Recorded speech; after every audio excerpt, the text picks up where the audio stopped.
Well, Dragon Ball Z Movie 9, also known as BOJACK Unbound, is one of my favorite Dragon Ball films for a number of reasons.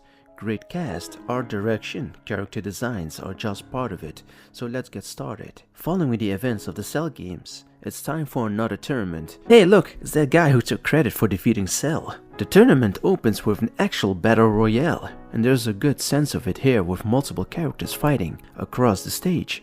Maybe Toei should have referenced this when coming up with their modern take. Hey look, it's Krillin. He looks great in this movie. Trunks actually has an incredible design, definitely the height of the Yamamuro era. Bulma says Trunks came back after defeating the androids in his time, which is a nice way of bringing him back in the story without forcing some nonsensical future villain again. And it's true to the end of the Cell arc. Vegeta chose to stay home because he's having his first midlife crisis, you know. Goku died. I am no warrior, and I will never fight again. Hey look, all the Z-Warriors are here. Yamcha. Oh no, poor Yamcha. You can't be lazing through these things. Sometimes I feel people don't talk about how good Gohan looks in this gi. We never saw Teen Gohan in Goku's clothing. And what's also amazing is Mrs. Satan's reaction to all the guys from the Cell games being present. Look at those expressions. Oh look, Mrs. Satan has blue hair. Time for round 2. These matches are a bit unfair, don't you think? Hey look, Gohan's such a polite boy. Reminds me of Kid Goku in the Dragon Ball Tournament Saga. Just when you think Trunks vs Tien is going to be a complete one-sided, they give actually a decent fight here. I'm really glad they gave Tien some time to shine, you know, even though he lost. Oh look, splash of water on Trunks' hair. Mrs. Satan thinks, oh, did these guys show up at such a small tournament? And look, Vegeta wants to do nothing with this. He is having a midlife crisis. Look, another polite boy. Oh no, Piccolo versus Krillin. Krillin is thinking he's gonna use his special beam cannon, isn't he? Oh no, Piccolo just runs away. That's okay, you got the win anyway, Krillin. Have scenes are mama's boys, you know? The art direction really picks up in the second act with numerous background styles. The best example comes with the way the characters start to take on unusual colors such as Krillin's gi here.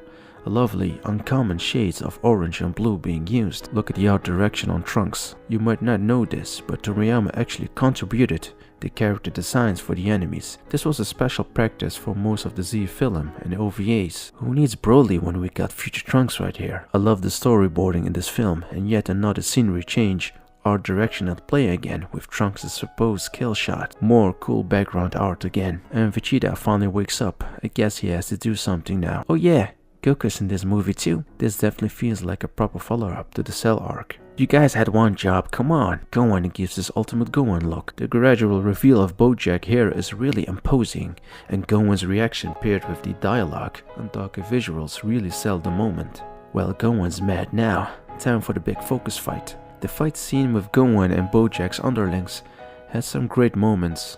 And of course some really cool color designs. Look at those background guys. Dragon Ball Z art in the 90s was something. Now Goku's yelling at Gohan to get angry. It's pretty funny in the scene cause Gohan can't hear him. And BoJack uses his kill shot. Oh damn, it's Piccolo. And he's really upset. Nobody touches his boy Gohan. He gets to look cool for a bit at least. Too bad Toei always loved the master saving student trope a little bit too much. I'm here for this. Come on Trunks, do something. Trunks is so cool with his sword again. And now Vegeta shows up for 2 minutes of fighting. This was pretty much his role in most of the Dragon Ball Z movies. Such a wonderful dad. Didn't this happen in the last movie too? Vegeta always gets beat on. Trunks gets his sword back and then he doesn't use it, he gets knocked out. We're at the part of the movie where Gohan should have used Super Saiyan 2 by now, but hasn't because they need the final moment to have something dramatical in a typical anime film fashion. At least the art is nice. The main villain has to beat up the hero for some reason, just in case he hadn't done enough already. Villains really like hugging Gohan, huh?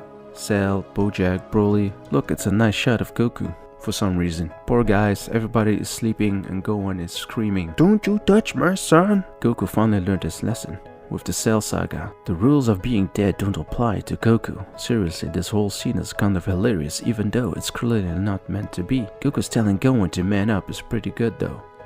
Can't always rely on Goku, right? It only took 43 minutes for this to show up. Super Saiyan 2 only ever looked good on Gohan. Lovely effects do a nice job of showing off the impact and the way of the Super Saiyan 2 transformation. One of the other Z fighters could have taken these guys out, but this works too, I guess. A nice callback to Gohan versus the Cell Juniors. I have to roll my eyes to the next part though. BOJACK kills his girlfriend because they can't let Gohan kill a girl or something. The imagery of Gohan impaling BOJACK is pretty cool, and it's nice to see him serious from the start. No arrogance or messing around like he did with Cell. Look at that frame. Awesome frame. The color used here and a couple other shots with beam lightning are so good. As a villain, BOJACK wasn't much of anything but a super strong guy, which I guess goes well with the movie's title. I suppose I feel mostly indifferent towards him, but he and his crew did have some nice fight scenes with the heroes. So Gohan beats BOJACK, and he gives us his ultimate look again, and he faints like in the Cell Saga. Good job, Goku, you're a good dad. Goku tells his son he did a good job, and the heroes in the hospital. For some reason they don't have sensor beams. Don't worry, he'll be in the next movie too, Gohan. Gohan, listen to me. There are some foes who cannot be reasoned with. You are allowed to fight on the side of justice. Seize upon your anger. Wield it like a weapon. I understand your reluctance, but holding it in is pointless.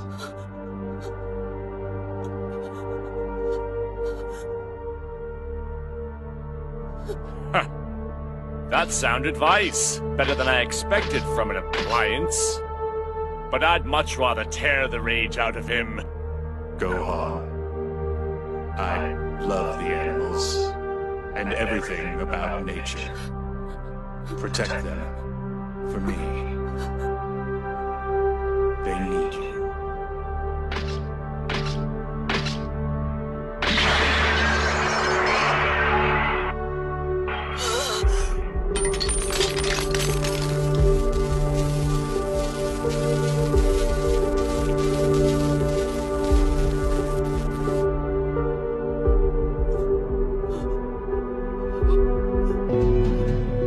It's time to can it, you worthless scrap.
Caused enough pain. No more!